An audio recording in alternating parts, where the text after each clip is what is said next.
De economía, no de salud, es economista justamente, creo que está conectado. Hola Fausto, buenos días. ¿Qué tal, Hugo? ¿Cómo andás? ¿El dólar sigue barato, Fausto? Viste, comienzo con una pregunta livianita, ¿no? Para calentar motores. ¿Cómo va? ¿Cómo andás? Mirá, no está tan barato. Si vos, tampoco está tan caro. Por Mirá, eso. también depende de cómo lo compares. El año pasado, si vos lo comparás contra abril del año pasado, está más o menos en el mismo nivel. Fíjate que en abril del año pasado el dólar libre estaba a 202, 205 pesos a esta altura del año.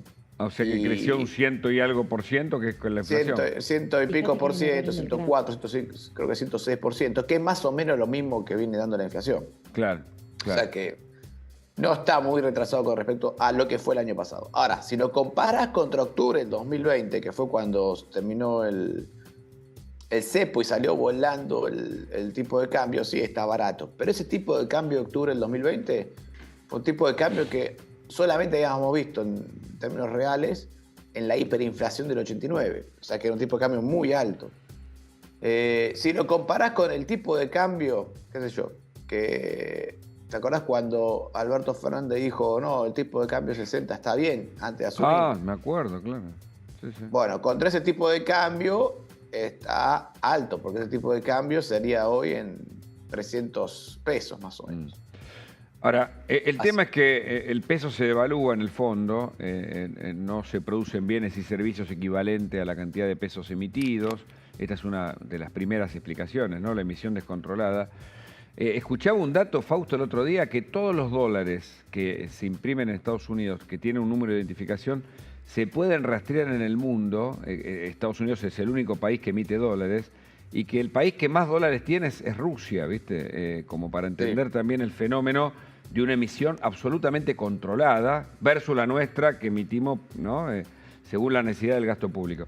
En ese contexto, ¿vos qué ves del fenómeno masa? ¿Que no hay plan, que la cartera económica ya está, digamos, está tratando de apagar los fuegos que se van incendiando? ¿Qué analizás? Yo creo que, a ver, está claro que el plan de Massa, hay un plan, Massa tiene un plan. Lo que pasa es que el plan de Massa no era un plan que fuera a solucionar problemas. Mm, Yo creo que él se encontró, con toda la lógica, y además lo vemos en la realidad, con un escenario político tan complicado que lo que te dice es, bueno, yo no puedo hacer un plan para, qué sé yo, reformar el Estado o privatizar las empresas públicas que dan déficit o cortar los déficits fiscales del Banco Central porque tengo poca confianza, etc. Entonces se encontró con estas restricciones que eran un escenario de poca credibilidad del gobierno en materia económica, de muy difícil negociación interna e incluso dificultades para negociar con la oposición. Y en ese escenario, el plan de Massa que se construyó era un plan para durar, para tratar de llegar hasta las elecciones, que nada reviente, ¿no?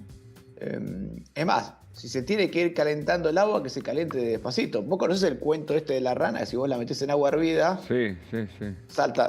Lo que Pero pasa si que se va calentando el agua, no salta. guarda que la inflación, viste, el otro día Saboya explicaba lo que pasó en los 80, con una inflación que fue subiendo mes a mes, ¿no? Hasta terminar, bueno, en lo que ya sabemos. Entonces, una inflación que se acerca a los 2 dígitos mensuales, no sé si se puede llegar así, o sí, incluso. No, yo creo que no. De hecho, no creo que estuviera en el plan eso. Pero sí está claro que se están desanclando las expectativas inflacionarias, ¿no? El gobierno parece detrás de los acontecimientos, no Claro. por encima de los acontecimientos. En teoría, la hipótesis es que las expectativas inflacionarias iban a estar ancladas por la tasa de interés del Banco Central. Pero hoy lo ves al Banco Central más bien corriendo detrás de la inflación. No es que el Banco Central está subiendo la tasa y dijo, bueno, ¿saben qué? Pongo la tasa del 100% y frenemos la inflación acá. ¿Tá? Hay que ver si funcionaría eso, pero ponele, si tu objetivo es anclar vía tasa de interés, bueno, tendrías que estar anticipando a la inflación. Y parecería ser que el Banco Central está detrás de los acontecimientos en esta materia. En materia cambiaria claramente no hay un anclaje, tenés una diversidad de tipos de cambio por todos lados, así que el tipo de cambio claramente no es un ancla. Y eso es una preocupación que vos tengas los precios desanclados, porque, a ver, ¿qué significa en la práctica los precios desanclados?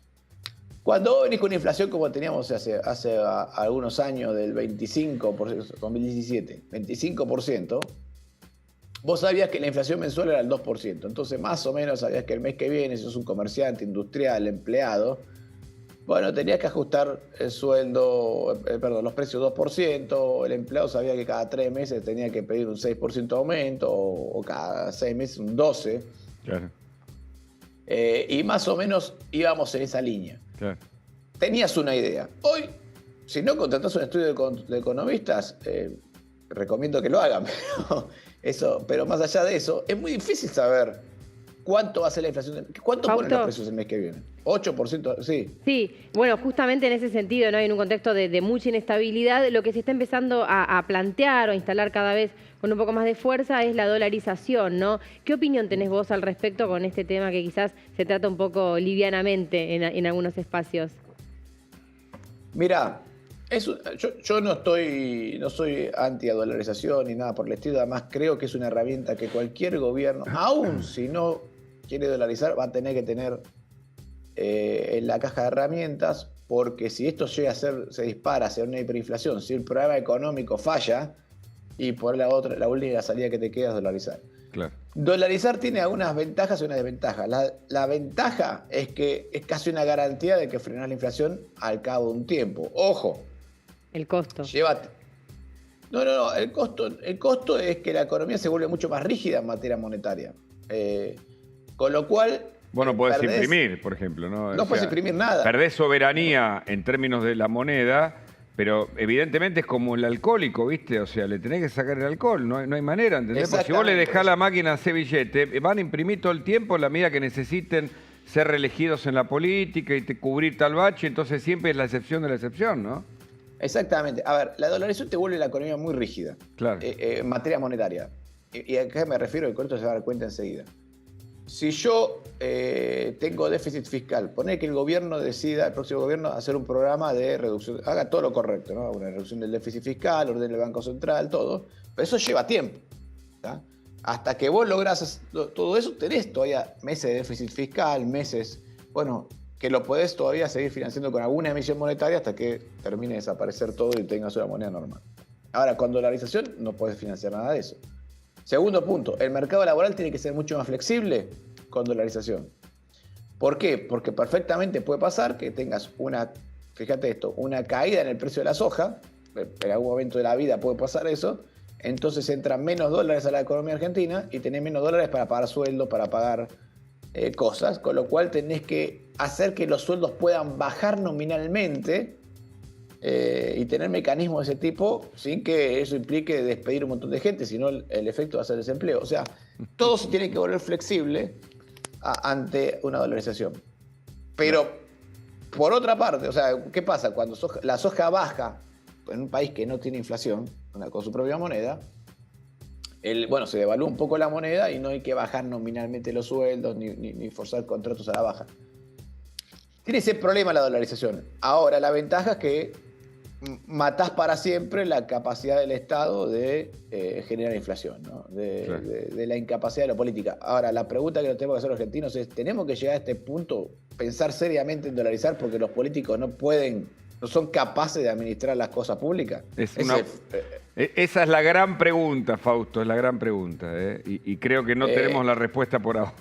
Y no, en realidad, por ahora, a ver, por ahora la respuesta le da Milei. O sea, en 180 años de país, tuvimos casi desde el 46 que apareció la inflación, 60 años, más de 60 años de incapacidad de la política de administrar las cuentas públicas. Nada. Obviamente que es mejor tener tu propia moneda, obviamente que... voy a usar tu ejemplo, Hugo. Obviamente que es mejor no tener problemas de alcoholismo y poder ir y tomar un vino cada tanto, etc. Pero cuando vos llegas a una situación complicada, bueno, tenés que cortar por lo sano. Estás enfermo. Tenés de que admitir la enfermedad y tomar la medida que te permita vivir. Si no, listo. Sí. Ya se fue. Pero, exactamente. Ahora, yo creo que hasta ahora los principales candidatos no están pensando en dolarizar, Correcto. excepto Milei. Excepto Milei. Pero Quizás, sí es cierto Fausto, que sí. yo cuando recién decía que se hablaba livianamente, o porque también se está planteando como si fuera una salida rápida, y tampoco es que, supongamos que se llega a la dolarización, tampoco es que va a ser la panacea y en 3 meses vamos a tener la economía resuelta. Es un proceso y es doloroso. Es un proceso. A ver, es menos. Yo estoy a ser sincero. Al revés, la dolarización al principio es menos dolorosa que otras medidas. Es más doloroso tratar de mantener el peso vivo. ¿Por qué? Pero porque Argentina hoy tiene básicamente 300.000 millones de dólares abajo del colchón. Todo lo que está en caja de seguridad y una vez que dolarizadas pasan a ser parte del ahorro argentino local. Y eso puede ser que con que surja o algo de ese dinero salga a la calle, te genera un boom. Tu problema es que primero, no vas a bajar la inflación instantáneamente, porque posiblemente el dólar libre está atrasado, perdón, está muy alto. Si vos llevas todos los salarios, los convertís al dólar de 400, te vas a encontrar con salarios muy bajos que van a ir acomodándose al nuevo tipo de cambio, y ese proceso te va a llevar a una suba de precios generalizado hasta que llegues a tu nivel natural, digamos. Claro. Por más que esté dolarizado. Pero sí es cierto que tenés que hacer reformas. Y políticamente es una batalla como dolorosa. La famosa batalla cultural, porque la Argentina tiene que crear condiciones de trabajo dignas para la gente y no planes sociales para auxiliar su propio perpetuación. No solo esos. No solo eso, sino que además esos trabajos tienen que ser competitivos. Claro. O sea, que puedas comerciar con el exterior. Hablamos tanto de la Argentina, de la riqueza. Ojalá que seamos ricos alguna vez, pero tenemos riqueza y fíjate lo que pasa en Neuquén y todavía no se termina de extraer. Fausto, muchas gracias por el contacto y el análisis. Siempre interesantísimo. Abrazo grande. Un abrazo. Hasta luego. Chao, hasta luego.